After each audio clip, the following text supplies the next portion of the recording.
Did you know that an angel once broke someone out of the most secure prison ever?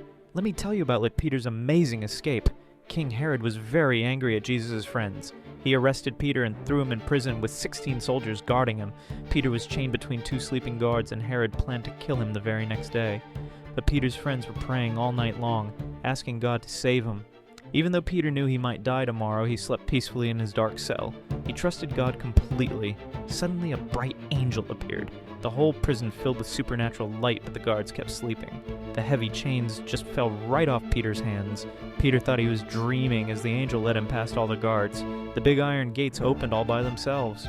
When Peter found himself standing free on the street, he finally realized it was real. God had answered his friend's prayers in the most miraculous way possible. God always hears our prayers, even when things seem impossible.